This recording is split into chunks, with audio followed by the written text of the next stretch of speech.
The following podcast is a TJ Desantis production. Comments, questions, and inquiries can be sent to desantisprod@gmail.com. It's time! With Bruce Buffer.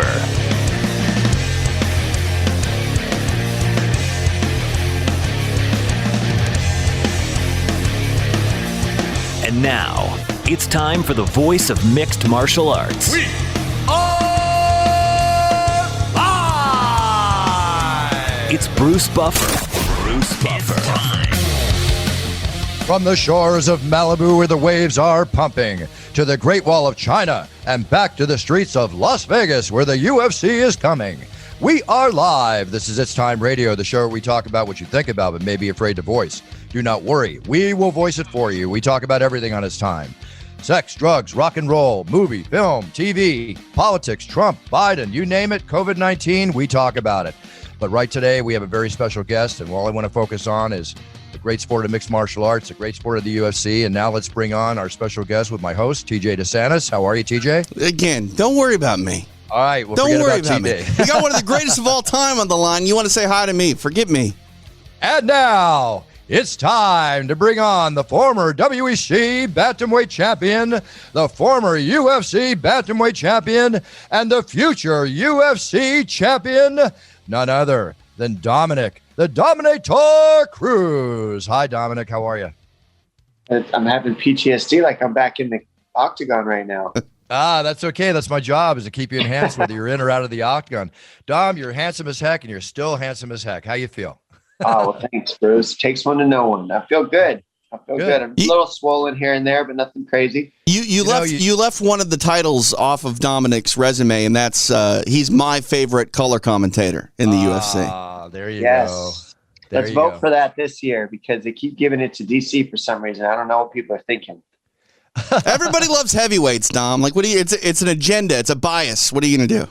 I think it's an example of size matters. That's all I know. Maybe that's it. Hey, Dominick, I got to tell you, man, I love watching you fight. I've always loved watching you fight. I've always been a huge fan before we became friends and road warriors that we are today and going into the future. But there's something in you Saturday night. You shine, your movements. I mean, this was not the Dominick Cruz of old, because you're not old. I don't think of the Dominick Cruz of old, but wow. It's vintage really Dominick Cruz. Yeah, it's vintage. You put on a show against a very tough opponent in Casey Kenny, and it's like, it was awesome. Your movements, everything. I was fascinated watching you fight, Dominick. Great job. Great job. Thanks so much. I appreciate that. I look forward to seeing what Casey Kenny does after that too, to be honest, because he's only got a couple losses. I'm one of three losses for him, but after facing him, I think he's going to do really good in the division, even from that fight. Like he's going to level up from that. Well, you're fighting in one of the deepest, toughest divisions in the UFC. You just beat one of the toughest cats in the UFC. There's all these others that are, after you. We'll talk about the Monster Energy guy in a second. We have to touch on that. But let's talk about the fighters in the UFC. When you think about your future plans and where you want to go, Dominick, I know you well enough to know that you're not just in this for the paycheck. You're not just in this to fight. You're in this to be a champion again. That's my guess. I mean, it's got to be in your future repertoire of bucket list once. Correct? Yeah, I mean, you're not wrong. I don't really compete. I didn't challenge myself against Casey Kenny on a 3-fight win streak on accident as a southpaw. That was the next step in the ladder. And I don't know who the next step will be, but I know Sean Shelby will give me somebody challenging, and a lot of people will call me out, I'm sure. But, I'm not really worried about it until that time comes. Right now, it's about trying to enjoy the results that I've created and being sit with those in the present. Like right here in the present moment where I have control, I feel happy. If I start going into that future portion of like, who are they going to match me with? Where's it going to go? I mean, there's no way of knowing. Shelby makes those decisions. He made the last decision. I'll talk to him, and when I get options, when it's time. But right now, just being here is good. So there's nobody in your head, nobody that you're thinking about that you would love to step in with? No, because I'm not going to get a title shot right off the bat. Right. So if that's what you're thinking in your head, let's go straight to the top. But yeah, that's not going to happen. So I don't know what will be next. It's going to be the next step in the ladder. and it really doesn't matter that much, because they're all just nasty fighters. They're nasty fighters, and you're an anytime, anywhere, let's get it done type fighter yourself. So it's like you get the call, they put the opponent in front of you, and that's it. That's your job, right? Yeah, pretty much. That's for the most part. Yeah. That's what it's not too difficult. It's not rocket science. That's for sure. That's for sure. But you're one of the few fighters. You're so good on the mic. You're so good at commentating. You're so good at everything you do personally, but the fighting, the commentating. So you just got out of the octagon on Saturday. When are you back in the octagon commentating? When is your next go? I'm not back until the week after this weekend. When do you come back? I think I'm pretty close to that too. Actually, I'd have to look at my calendar. I put it in my calendar, save it, and move forward. But I like the ones here in the States. I'm gonna be on the next cards that are 2 back-to-back cards in Vegas. Yes, the 20th and 27th. I'll be on those ones. Okay, well, I'll see you there for that. And we've had John Anik on the show and other commentators on the show. The pre-prep work for your commentating position on the show, like John is always knee deep, in his cards and working and all that. What's it like for you? I obviously 8 to 10 weeks, 6 to 10 weeks of training for a fight. What is your process before commentating? Is that a lot of work for you during the week before you get there on Saturday to do your gig? For me, it is, because I like to watch the film. I look at it as a courtesy to the athletes to watch their styles and watch their film and see what they're looking for. That way, when I'm on fight night, my job is to only see their movements and be able to talk about them. I have all the paperwork I need, like a cheat sheet of their names, how to pronounce their names. I have a giant cheat sheet essentially with everything I need. So the only thing I really need to be watching is the film. And so as a commentator, no matter who you are, I think you need to be watching film of the athletes so that you know what their old style, like you guys say, I look like vintage Cruz in my last fight. Those were your words. Yes. The only reason you know that is because you watched my last fights. So imagine how many fighters there are in the UFC. How many, there can be up to 25 fighters on one fight card. I have to watch all those fights. So that takes me a solid 6 to 8 hours of film study. And I might do that in one night. I might do that in 2 nights, like 4 hours a piece. But I get through the card and I compare weapons. And I like to do that because then I'm speaking on behalf of the fighter and I'm not speaking on behalf of what I'm just guessing. Right. Exactly. Now, TJ, you can appreciate that much more, you being in the same booth situation yourself for the events and promotions you work for. Dom, when you are preparing like that, are you incessantly writing notes? And when you're at the table, are all those notes in front of you? Or my guess is, and I could be off, you're such a cerebral individual, and I mean that with all respect to your intelligence and the conversation we've had in the past. I think you have a lot of it up here in the old cranium. It's like you absorb it, you keep it, or are you going off notes like crazy in front of you? So it's a mixture, actually.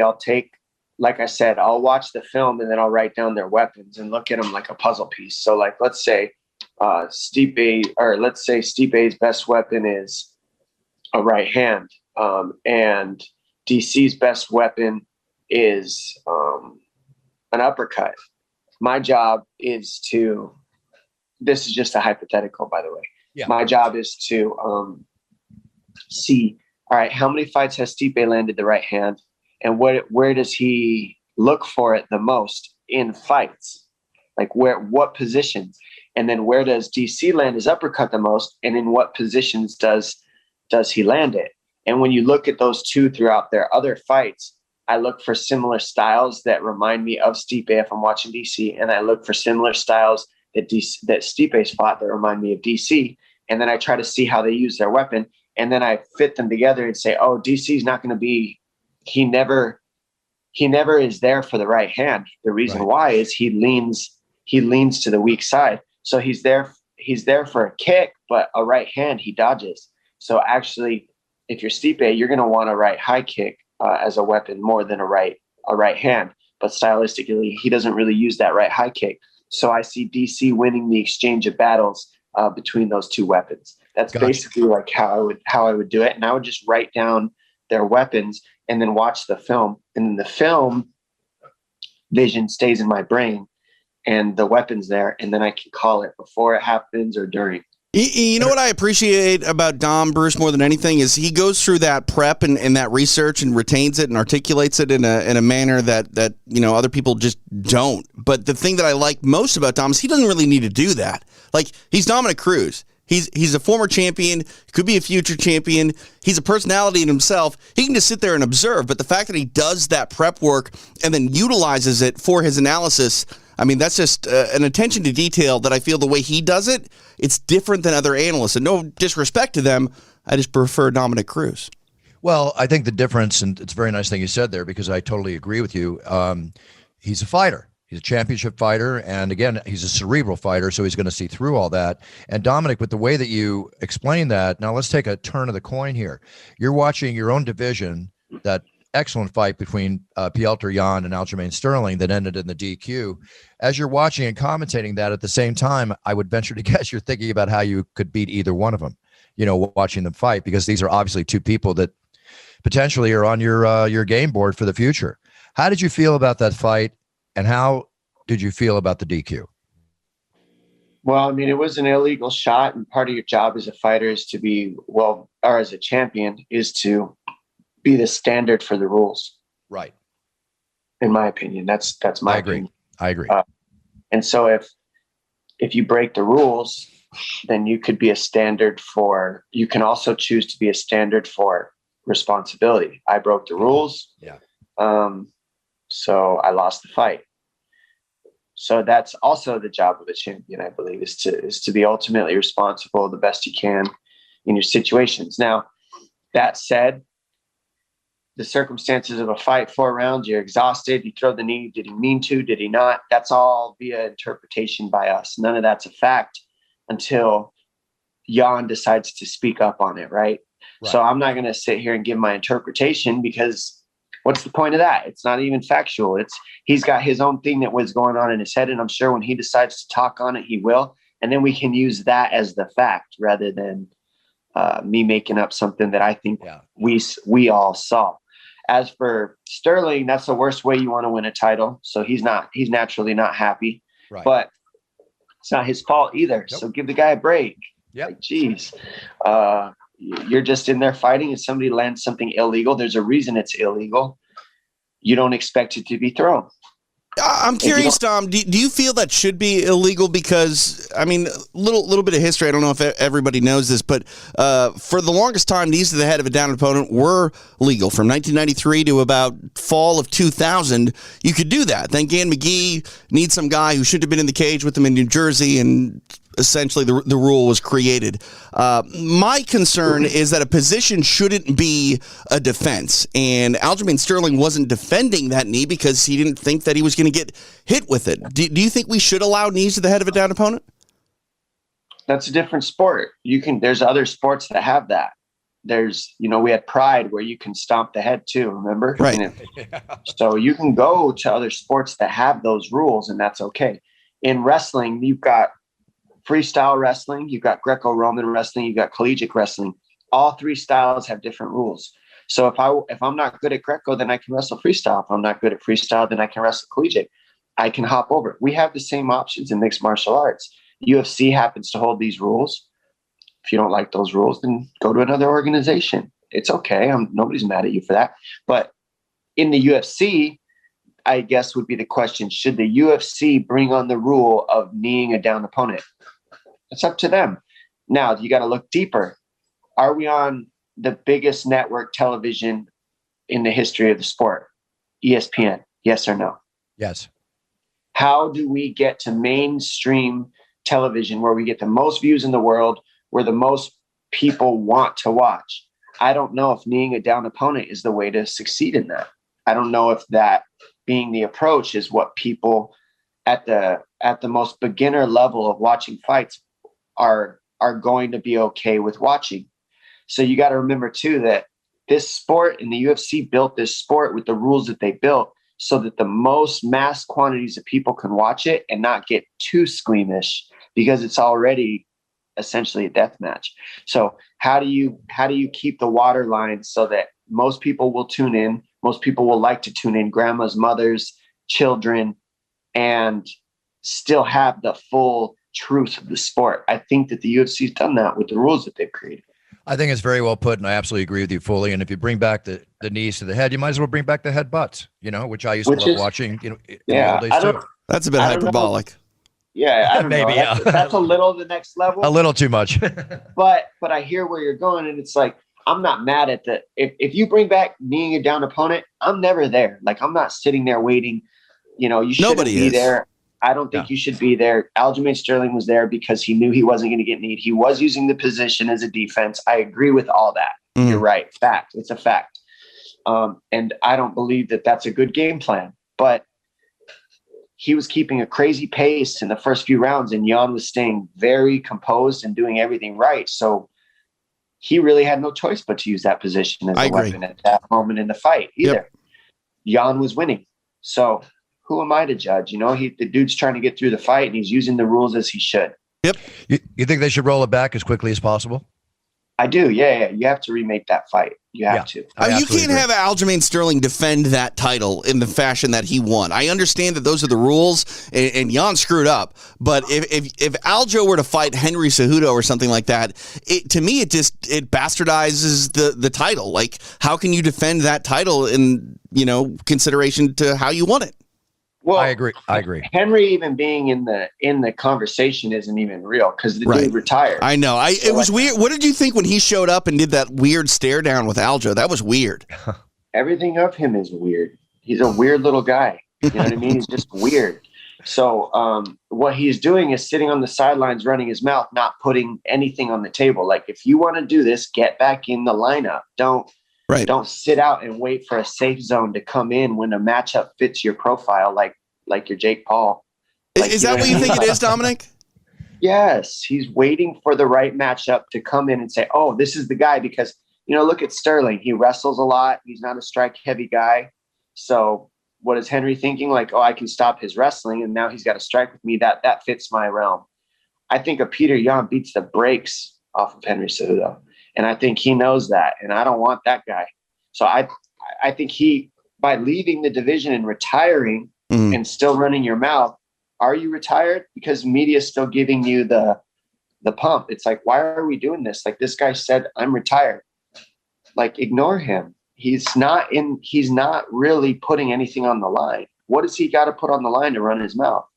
Well, with all respect to Henry, he's staying relevant in his mind, Jake Paul's staying relevant too.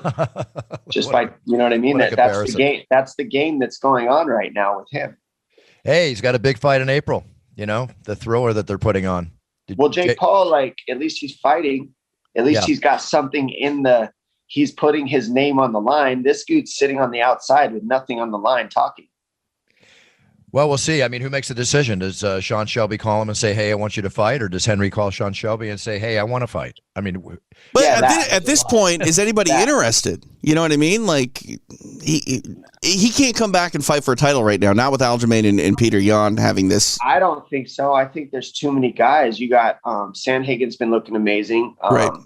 He deserves a shot ASAP. And then you got the rematch that needs to happen. I think the rematch needs to happen. I think Sandhagen and TJ should happen. And then the winner of that fight, maybe a title shot. You know what I mean? I don't like that person that isn't even he's not even like, get out of here. Like, I get it. Like, he left the sport as a champion. Okay.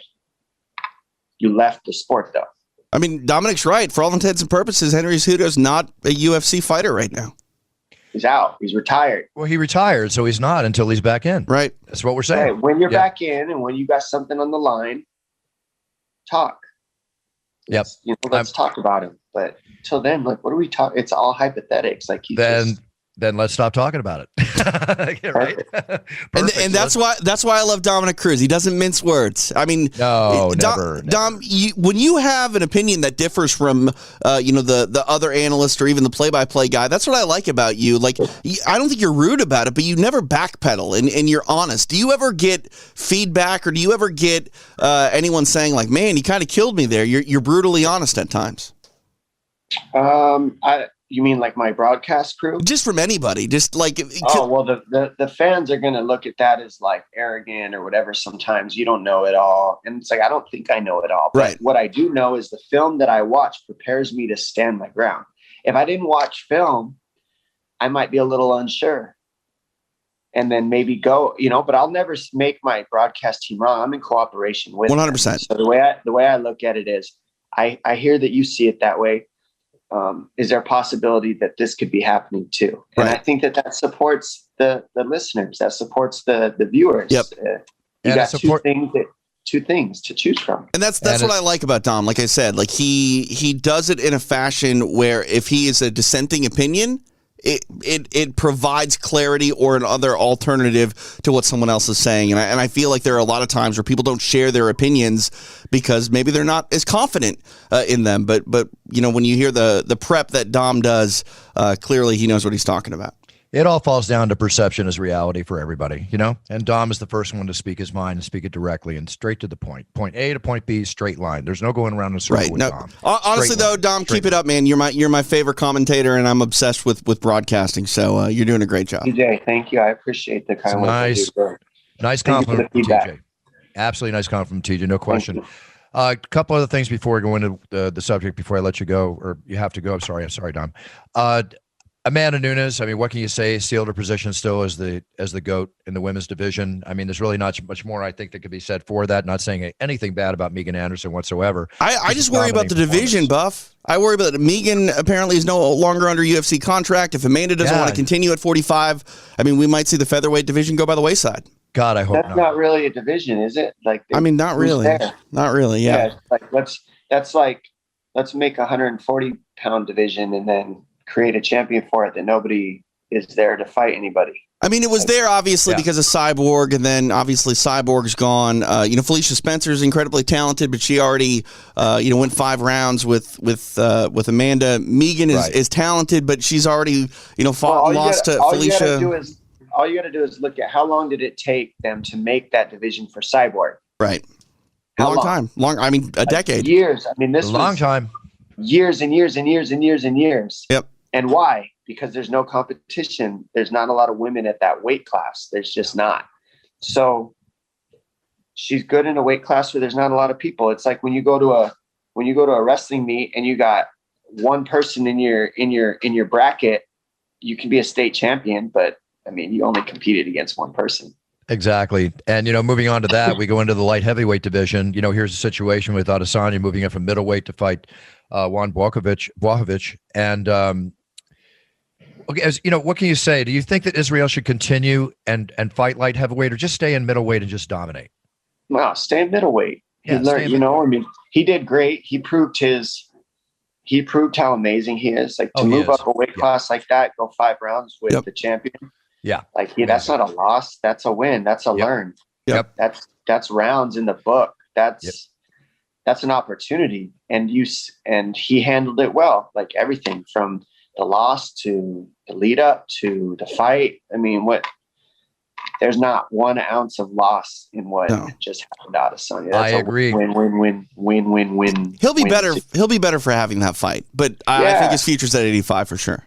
Yeah, he put it perfectly when he was at his post-fight interview. He said something along the lines of, I lost here, I lost there, now I lost here. Everybody loses, you come back and win in so many words. I'm surprised you heard that, Buff. I thought all you heard was Bruce Buffer gave me his whiskey. Oh, you know what? Let me tell you something about that. When I was in Abu Dhabi with Israel, we were at the airport together, and he was telling me how much he loves bourbon, right? So I said, I'll send you a bottle. Well, when I tried to mail a bottle to New Zealand, you can't mail liquor to New Zealand, right? Oh, so I saw him a few weeks ago or a couple weeks ago at the show. I said, I didn't know you were going to be here. I'll bring you a bottle the night of your fight, right? So after he got out of the octagon, when they were walking and I was leaving the arena, I handed the bottle to one of his trainers. And I said, please tell Israel, take this home, enjoy it, have a great time after the show. And then I left. I had no idea he was going to do that. Right. That was not, for the record, that was not my hand handing him that bottle. There's certain protocols in production, and that is one of them. I'm not a paid sponsor of the UFC. You'll see Puncher's Chance on UFC when I pay for sponsorship. Well, that was something that just happened. It happened. I know Dom's got to go, and we're on beverages, so this might be the only segue that we get. What's going on with the dude from Monster Energy Drink? Yeah, Dom, tell us about Hans Molekamp. What's with the public call out? Fill us in on this. There's not a whole. I mean, I said pretty much everything I needed to say on the post-fight presser. It's just a time in the world where I think there's a lot of people where all over the place, not just here, where it's like, I got a guy at work who's taking advantage of the situation. I got this person who's taking advantage of their power. And, that power is given by a big company that I work for. I don't work for this person. So the whole shout out was, hey, Monster Energy Drink, thank you for the support. Thank you for the love. Thank you for always being here for me. The person that I shouted out was just a hindrance in that relationship. It's like putting a big middleman in between me and Monster, and this guy's making me do stuff for him, not Monster. And do I have to do that? Is that what Monster's paying me, is to build this person up? And the answer is no. And when I would talk to him one-on-one, he would play this game like he was my friend. And oh yeah, it's just business, Dom. We've got to cut your money down because Casey Kenny isn't the best opponent. So you're not. We're just, before this fight, we're just gonna have to drop your pay a little. And I'm saying, first of all, you're not a professional fighter, so you have no idea how good Casey Kenny is in my head. And the fact that I even need to explain that and try to defend myself to a guy who doesn't sponsor me, the brand sponsors me. I'm here to wear Monster, right, and represent Monster. Right. And the fact that you are telling me that needs to change because you want leverage, that's illegal. That's illegal to do before a fight scenario, to use my fight as leverage in a negotiation. That doesn't even make sense. And then you're going to tell me, look, we're friends. We go back a real long time. So, okay, if that's how you treat your friends, I'll show you how I treat my friends. Let's do all my friends. I fought pretty much every single one of my friends, every single one of them. So let's just do a charity match, and the charity can win. I love Monster. Monster's my sponsor. I stand behind them in anything they want. I do not stand behind this person. I find it crazy that they were going to try to discount you because of Casey Kenny. Not only is Casey Kenny a fantastic prospect. Well, let's not say they. Right. Okay. You're right. Yeah, okay. This person. But that's the problem. It's this person is right. It's like a tick. He just sucks the life out of the brand itself. It's not an actual thing. It's like he's writing Dominick. Back of something, See, he says, you got away with words. He says it like it is, Buff. Says it like it is. I love it. But I got two things to say real quick. First off, being your friend, I'm wondering when the hell we're going to have to go toe to toe, because if you're fighting all your friends, I guess. Oh, I respect the elderly though. That's where you fit in a perfect gap. All right. Now the other question I had is when they're trying to change money on you or whatever, were you in a negotiation, or are you in the terms of your contract? And he's going to. No, my contract was set by Monster. It wasn't even. Yeah. He's just trying to mess with me for no reason because I won't give him the love on social media. It wasn't even up for discussion, to be honest. It was everything was set, but then he would throw that in there. And these are the games. If he's playing that game with me, he's playing that game with a lot of people. Maybe not everybody, but a lot of people. And it's like, okay, it's all right. But Monster, I'm positive, will sponsor me exactly where I'm at. I'm at a set contract. So this isn't a negotiation right now. And why are you being a false negotiator? Right. You're not. This isn't real. And my contract's set. So what are we actually discussing? Oh, you need me to get on your page and like more stuff. You need me to give you a pat on the back. You need me to do your podcast. You need me to wear your brand separate from Monster, so that, no, man, that's not what this is. So stop doing that to me. Stop doing that to other athletes. And if you're going to, let's raise money for charity instead of you. I'll give every penny to a charity of choice. Every penny. I don't need this for clout. I don't need this for fame. I work for a living. I create my own way by fighting. So let's just do something for charity. Let's make something positive out of this. I'm not mad at you. Well, now I have a different perspective of this because I wasn't aware you were saying let's fight for charity when you said let's fight for charity. And it's just yeah, that's it. Yeah, it's a win-win. Yeah.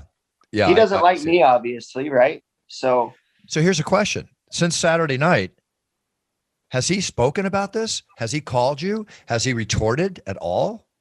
No, I mean, he's under from what I hear, Monster said they're investigating the situation. You know what I mean? And we'll see what happens with that. We'll see what happens with me. But I'm in alignment with anything Monster does. They're my sponsor. Right. So I just want to make that clear. Like, they're still my sponsor. I love everything about Monster Energy Drink. This thing was not about Monster. This thing was about him only. Right. That's it. So don't get it twisted. Don't mix them together. It has nothing to do with Monster. They just happen to have him there and he's making things up. It comes down to one thing: dollars and cents along with principle. Monster's your sponsor. They're paying you dollars and cents. There's principles involved. Monster just signed a new exclusive 3-year deal with the UFC, which hopefully means you have 3 more years of income with Monster at an absolute minimum. Don't screw with my paychecks. You got something to say? Let's talk over here, not over here. Yeah. And it's like when you stop me from being able to communicate to the higher ups too. Now, you see what I'm saying? It becomes, you become blockade in you're screwing with my contract for no reason. Yeah. Like, why are you playing this game with me? This, and then telling me you're my friend. Like, okay, this is a game. This is a passive aggressive game that you're playing. And how many other athletes can he do that with? It's there. And how many other people in the world are in this position where they've got this middleman playing this weird game because they're bullies. How many bullies are there? He's being a bully, and I'm done being bullied by him. So I'm ready to bully you. Let's do it for charity and we all win. I got some information for the listeners, and that basically everybody lives in the world. Don't bully Dominick Cruz. Don't even think about it. You're not going to like the results. Well, I'm not even mad. Like, when I mean by bully, it's like, okay, then let's fight. Like, that's what I do anyways. Like, it's just another day for me. You're just going to keep me warmed up, homie. Like, hey, Dominick, as the saying goes, talk is cheap. Those that talk don't do, and those that do don't talk. I'll see you on the field, superstar. Let's play. Thank you, sir. Love you guys. Love you too, Dom. Dom, you have a great week. I just want to honestly tell you, I'm always honest, but just tell you that it's a true pleasure to work with you. It's a true pleasure to know you. And it's always fun, you, Anik, me, and all the others, our Road Warrior experiences. And I'm looking forward to so many more in the future. I loved watching you fight. Can't wait to see you fight again. Love the way you handle your career and how you handle yourself with class and style. Thank you, Dominick Cruz, for being a stand-up guy and a great example of what it's like to be an octagon warrior in the UFC. Thank you, sir. Takes one to know one. I appreciate that feedback. It's very meaningful. Thank you, guys. Thank you so much, Dominick. Have a great week, and I'll see you in 2 weeks. Okay? Yes, you will. We'll see you guys on the broadcast. All right?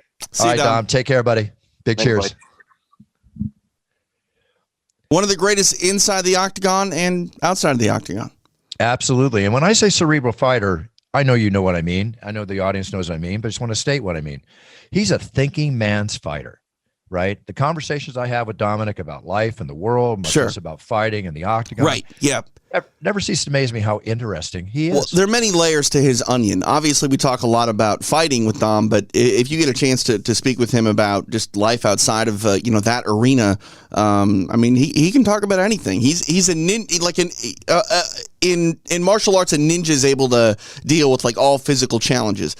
Dominick's also a ninja just in life, like when it comes to speaking about things. And I mean, I don't want to disrespect any other, athlete or anything like that, but sometimes it's hard to get people in that space to talk about things outside of combat sports because they're so consumed with it. You're never going to find a lack of conversation with Dominick Cruz if you're having a beer or a dinner. No, I've never had a boring moment with Dominick Cruz, as we just witnessed and just realized. So thank you, Dominick. Thank you, TJ. Let's go on to some news, and things are happening, some weird stories that are happening this last week. COVID, we haven't really touched heavily on it. We all know what's going on in COVID. Wait, did you just say we haven't touched heavily on it? That's all we've been talking about for a year, Buff. I know the last couple of shows, I kind of lightened up a little bit, but there's so much going on. We know that the state of Texas opened up. Everything's back to normal as it is in Florida. Kinda. So I was in Mississippi last week where tell me about that, where it's open. Being in Mississippi, the first thing I noticed, yes, quote unquote, they're open, but you can't go anywhere without a mask. Every single store, every single public space requires you to enter with a mask on, or they don't allow you to come inside. So, sure, it's open, but kind of not really.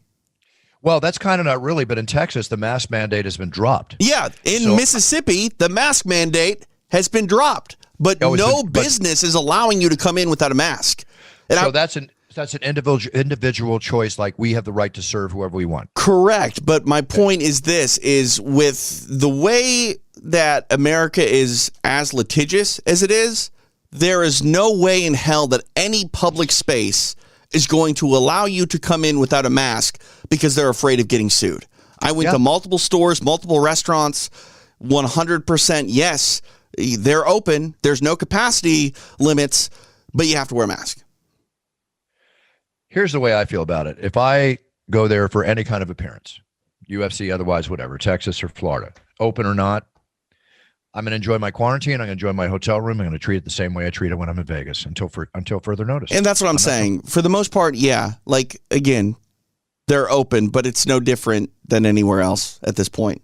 Gotcha. You know, this COVID thing is so crazy. And, you know, we've seen situations where, and I'm sure in your promotions too, the fighters come in early, test clean on Monday, test positive on Thursday because the virus is gestating or whatever the case might be, or somebody caught it from somebody on a plane coming out or whatever. Right. Here's a wild story, TJ. A lung transplant, right? Mm-hmm. And a donor tested negative for the virus, right? Donated. It's amazing. Donated a lung. You don't donate a lung. You die, and then you donate a lung. Oh, no, excuse me. A Michigan woman contracted COVID-19 and died last fall after receiving a double. Oh, no. Let me get this straight. This woman received a double lung transplant, right? She died from the transplant because the organs that were put inside or transplanted into her were COVID-infected lungs. Right, yeah. That makes sense. I mean, it's terribly sad. Yet the donor tested initially negative for the coronavirus. But then the lungs were infected when they put them in. Here's the problem, though. Like, you're testing a donor who's deceased. Yeah. I don't know what that necessarily, like how they test it, per se. You know what I mean? They collected the samples from the nose and the throat, as those tests go. They suffered a severe brain injury in the accident, and they tested negative for the virus. They immediately transplanted the lungs. Here's the problem. When you do have a transplant of any kind, your immune system is destroyed. You have to take anti-rejection medication, which basically destroys your immune system. I mean, that's terribly sad. Yeah, it's terribly sad. It really is. Really is. There was another situation here. Cockfighting. You know, I can't stand that, right? I mean, like with roosters?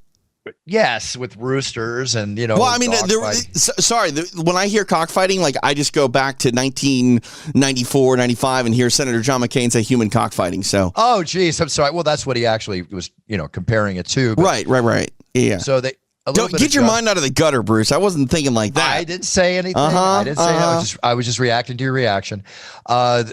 In India, they have illegal cockfights, right? That's terrible. Well, the rooster turned around, slashed its owner in the groin, and guess who died? The owner. Hey, karma's a funny thing, my friend. Karma's a bitch, right? Isn't that what they say? Yeah, that's right. Have you heard of this thing called pro disc golfing? Yeah, for sure. They just signed a pro athlete in pro disc golfing to a $10 million contract. You know what disc golfing is, right? It's frisbee golf. Yeah, it's like frisbee golf, right? I mean, it is frisbee golf. Like I wasn't aware. It's a $10 million contract for 10 years. It's $1 million a year. He's had 130 wins, 5 championships, 2 national titles. But it's amazing. You hear about these sports. Like when I first got into beer pong, when I became the voice of beer pong years ago for cornhole is on television, Buff. Cornhole. I know another one, and I never even heard about cornhole until like 6 years ago. Shows you where I'm at. I mean, I've seen cornhole at tailgate parties. I mean, it's like horseshoes. You know what I mean? Like, I don't know. Is there a professional horseshoe league? Probably. I'm just happy to see that these other sports, you think aren't making a ton of money, but obviously there's a lot of money involved. I'm happy to see people making money following what they love to do. $10 million, good for you. Well, it's amazing to me that the money is there. Like, are you selling, that many goods for the company that's giving you that? Like, I don't even know. Like, do I go to the sporting goods store and buy discs for disc golfing, or like I have no idea. Like, this is, to me, disc golfing has always been kind of like a stoner sport. You know, that culture is generally into that sort of thing, but clearly they're doing it at a high level and there's money involved. Hey, listen, more money for the cannabis needed to play the game. Whatever, go for it. All good. I mean, I'm pretty sure there's going to be cannabis sponsors if there isn't already. I wouldn't doubt it for a single heartbeat. Are you kidding? Yeah. Hey, TJ, you know, I've surfed my whole life, and, you know, we talk about surfing, and it's my favorite sport. I've told that many times, just for many, many, many different reasons, aside from just being on the wave. Do you feel surfers are tough? I mean, like strong, tough, you know, like. Yeah, sure. Like, you have to be a really good swimmer to be a surfer, like, for sure. And also, like, there's a culture of, like, locals only and beating the crap out of people that don't belong in the beach. Like, yeah, for sure, tough. Yeah, that, but also the beatdown that you can get from the waves itself.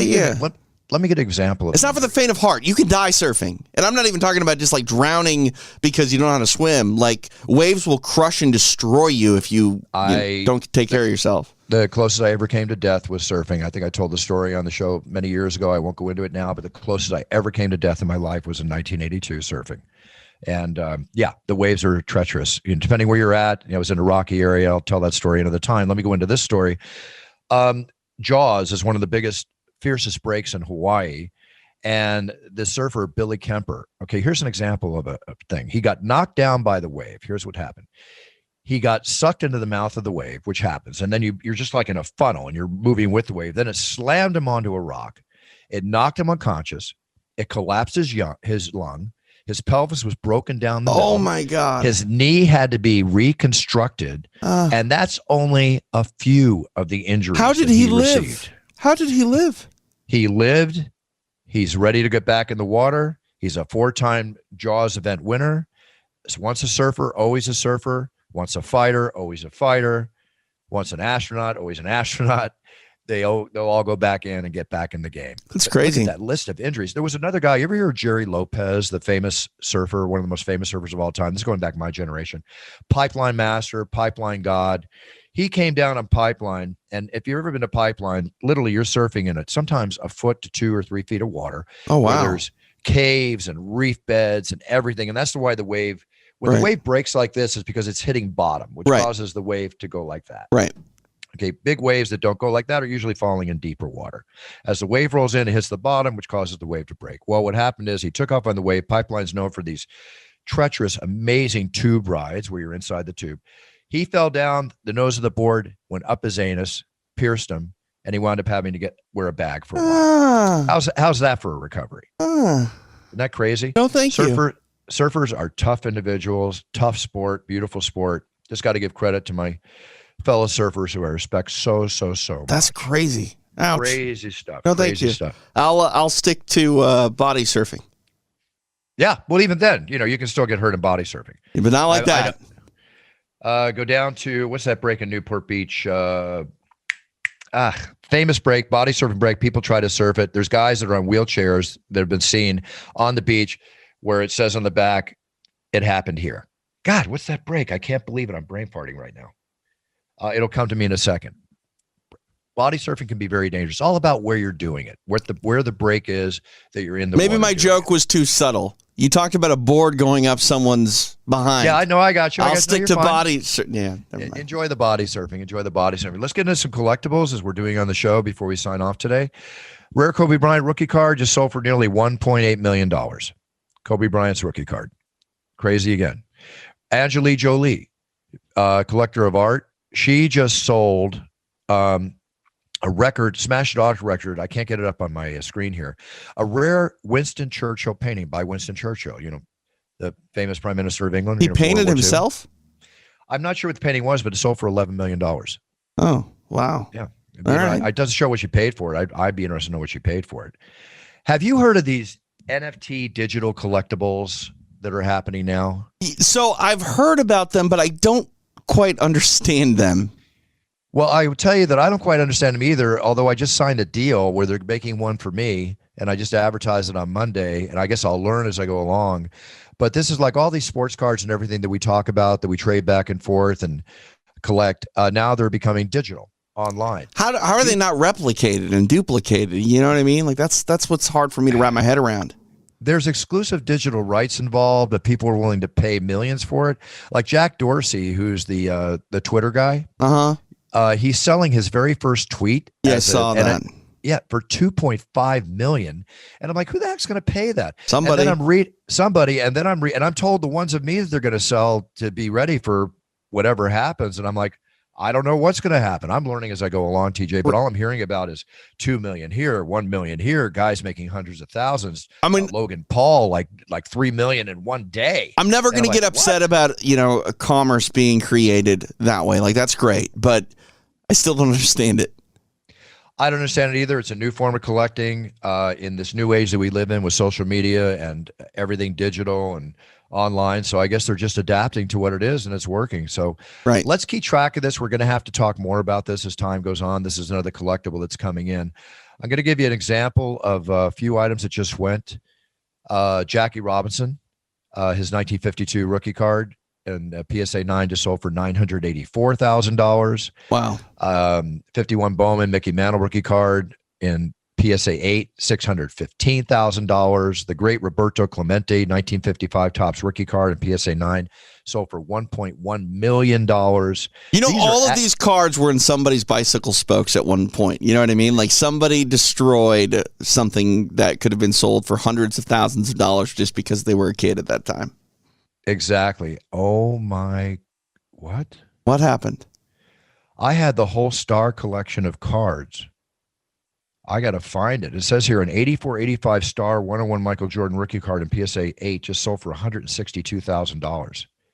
You have one of these? I had the whole series. You had or have? I let go of a batch. I've got to go into my, I've got to go into my. Buffer's going in the vault. Got to go in the vault. I know I had the Star cards. I thought they came up. The ones I think I had 92. Anyway, that's what I got to check on. This is what happens. I'm reading this. Right. This is off the slide. I'm just looking at this for the very first time. Are you home for a while? Yeah, I'm home for a while. I'll be looking at some stuff. Trust me. All right. Well, I'm just saying, like, maybe I need to come down this next week with my Foot Locker of cards, and we'll go through it. You need to come down here and get down here. I told you I bought a Michael Jordan PSA 8 rookie card. Yeah. Well, the 10 just sold for $615,000. Right. I paid $16 for the 8. See the difference? Right. 8, no, you're going to be able to 10. sell this thing for $100,000 before too long. Well, we'll see. I don't plan on doing it, but look how much it changes. That was an 8 and then a 9, but the 10 went for $650. That's unbelievably staggering. Just give it a minute, Buff. Just give it a minute. You'll be buying a friggin' Tesla with it. Crazy. Jim Brown's top 10 rookie card, $209,000. The former commentator? Yeah. The former great running back for the NFL, that's for sure. Oh, boy. Walter Payton, 124th. Look, they're all 6 figures and 7 figures. It's unbelievable, TJ. Really, yeah, it's huge. It's just amazing. Just amazing. Hey, by the way, did you enjoy Coming to America with Eddie Murphy?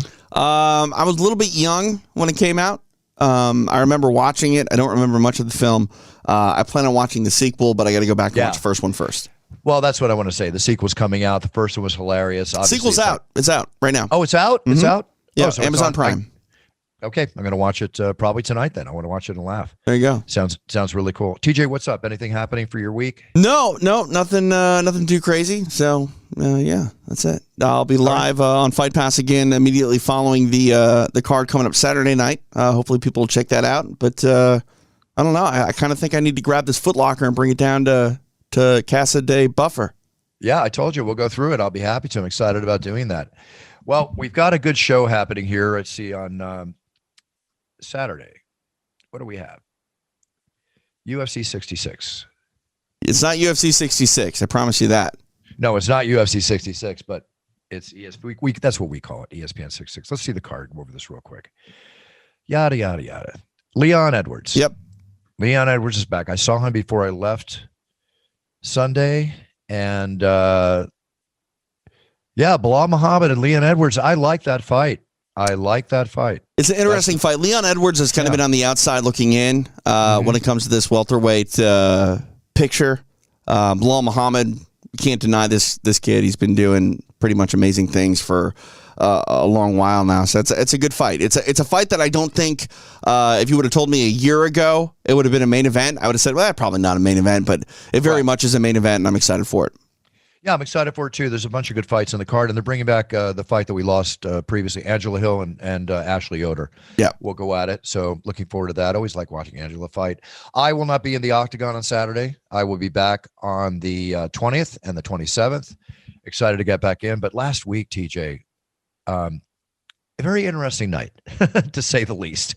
What did you think? What did you think of the DQ? Because that was the first time I've ever seen a championship title transferred in a DQ in my 25 plus years of announcing fights. Yeah, I mean, the only time I've ever seen a title change hands in that manner, it wasn't even a DQ. It was just an odd instance when Vitor Belfort sliced the eyelid of Randy Couture, and it was more the glove design being an issue. I mean, it's tough because I firmly believe that we need to have knees to the head of a downed opponent. There was no time. Oh, you believe that? 100%, because there was no time that knees to the head of a downed opponent really caused anybody traumatic issues. Gan McGee did it, as I said, in New Jersey, which caused Larry Hazard to freak out and wanted that rule changed. The other time that I can recall knees to the head really being a problem was Mark Coleman knocked out Alon Goez in Pride with it, but Coleman was 80 pounds heavier, and it was a product of sort of size mismatching in Pride. TJ, I got to stop you 1 second. Yeah. 1 second. I used to love. Now, headbutts are brutal. Okay? Right, sure. And if you know how to throw one, it's great for a street fight. Right. Close. But you better throw it correctly. But when Mark Coleman used to drop his head into people on a down-mounted opponent, it was just so brutal to watch. Sure, so I'm not for headbutts, and that's what kind of bothers me is you make these comparisons. No offense to you, Bruce, but you make these comparisons about knees to the head being like headbutts. Well, they're not the same. No, that was wrong on my part. Right, but also too, like when I bring up knees, people go, "Oh, you can soccer kick people." It's not the same. Knees to the head are effective because of two reasons. One, if you're able to knee someone to the head, you're going to get a reaction that could cause you to win the fight then and there. But beyond that, it makes it so in the situation of Aljamain Sterling, he's not going to sit there. He's going to move because a front headlock position in mixed martial arts, in my opinion, is more dominant and dangerous than the full mount. And it's been neutered because we have this idea that it's not safe for the athletes to be there. Sure, it's not safe to hit knees to the head. Michael Venom Page cracked the skull of Cyborg, Evangelista Cyborg Santos in Bellator, but he did so on the feet. So the idea that a knee is more dangerous on the floor compared to on the feet, no, taking knees to the head are dangerous. I mean, that's just the fact of it. And a lot of people, again, forget that from 1993 until 2000, you could knee the head of a grounded opponent in the UFC. Can you name one instance where it was really bad and stopped a fight in the UFC? No, you can't, because it wasn't that dangerous of a position. Yeah, I'm going to lean towards your opinion there, but I want to get back to the football, the soccer kicks to a downed opponent. Why? Don't, because no one's for soccer kicks. No, I'm not either. Kicks. Every time you say that, all I think about is the vision of Reginald Denny during the LA riots. But stop, because you don't need to bring that point up, because like soccer kicks are only brought up when knees are because they allowed both in Pride. Gotcha. To me, I'm not for soccer kicks. I also, at the same time, don't think that soccer kicks are the most dangerous, because if you're kicking someone in the head, fight's pretty much over, man. Like, you're not winning a fight out of nowhere because you kick somebody in the head. Like, again, nobody really allows themselves to get kicked in the head unless they're completely out of it. Completely out of it, yeah. Right. So my opinion on soccer kicks is that's not an issue here.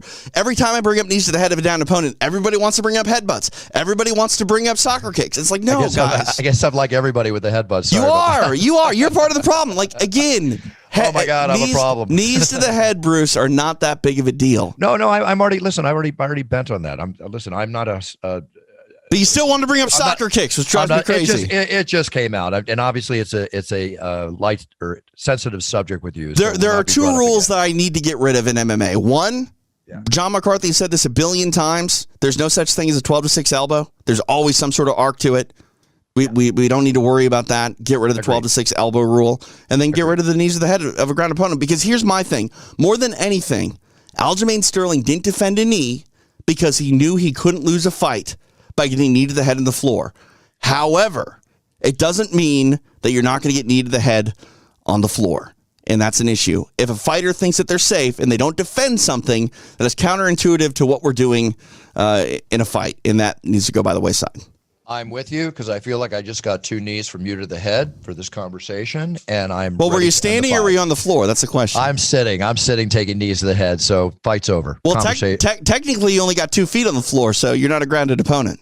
If I go down and put the hands on the floor, you won't see me. So well, it depends on what jurisdiction, 1 hand or 2. You know what I mean? That's the other issue too. We muddy the waters on what is and what isn't a grounded opponent. Yeah, it's got to be both hands down. I'm with you in all this. I disagree with that because both hands down means you're playing the game, which makes you ultimately more defenseless. But the rule, I'm saying the rule stated. Not really, Buff. In certain areas, in Vegas, it's only 1 hand. In other places, it's 2.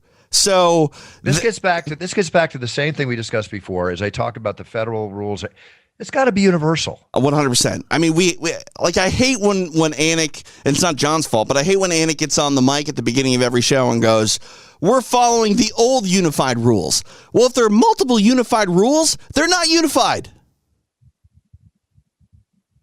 You know what I mean? You commented. I have no comment. What do you mean you have no comment? They're not unified because rules are rules. Because rules are rules. If that's the rules, that's the rules. I'm not arguing the rules, Bruce. I'm arguing calling them the unified rules. No. You can't have multiple versions of something called the unified rules and say they're unified. That goes back to what I just said before. It should be unified all across the board. Agreed. Yeah. So when you're fighting MMA, you're fighting MMA. And MMA rules. At least in the United States, we need to have unified rules. Well, that's what we're talking about. The United States. Yeah. We have no call for what's happening overseas or whatever. That's their choice. We're only in the United States. All right. Nice debate to end the show. Not even a debate because it's just TJ. TJ's freaking out again. He's got a problem. Out again. No, you don't have a problem. You just have an opinion, and opinions are good. Yeah, but they're like assholes. Yeah, I know. Everybody's got one. Yeah, yeah. Okay, you said it. I didn't. But you took a puncher's chance, and I appreciate the fact that you allowed me to advertise the bourbon real quick. Well, it's your show. There you go. It's your show, not mine. I got to pay myself. See, pay sponsor, puncher's chance. There you go. Yay. All right, TJ. I will not be in the Octagon, as I said earlier, this weekend. I'll be watching. Everybody enjoy the show. I'll be back next week. TJ, we're going to sign off. Go ahead. That's it. Follow me on Twitter at TJ Desantis. Check out Extra Rounds on the UFC Fight Pass Facebook page and archived on Fight Pass. And that's pretty much it. Follow TJ and tweet him and ask him about kneeing a down opponent. Right. Don't do that, please. Don't. Ready to answer all your things. Also, to everybody on Cameo, which I'm very active on, the Cameo videos. Please check out Cameo for TJ Desantis. TJ Desantis will cut you a nice cameo, make your life really special. I'll cut you a nice cameo, make your life hopefully special. So there's my Cameo promo for today. Otherwise, go to brucebuffer.com for videos and audios, weddings, birthdays, birth of babies, you name it, I do it. Businesses, we are busier than ever here at Buffer Enterprises and happy to fulfill all your wishes as your wishes are my command. Just email us at info@brucebuffer for all your choices. info@brucebuffer.com. Did I get that right? Yes, I did. Okay, everybody, I want you all to have a good week. Very exciting night in the Octagon last Saturday. So much more excitement coming up. I'll see you on the 20th of this month in the UFC Octagon. Enjoy the show this weekend. Everybody set your goals, write them down, be the best you can be when you step on that path, because if you are the best you can be, when you are proceeding future in your life's goals, then you are winning. And that's what we're all about in It's Time Radio. It's all about winning and being the best you can be. With that note, have a great week. I will see you next week from here on It's Time. Buffer out. It's Time with Bruce Buffer is a TJ Desantis production and is property of Buffer Enterprises Incorporated. Its content is intended for private use only.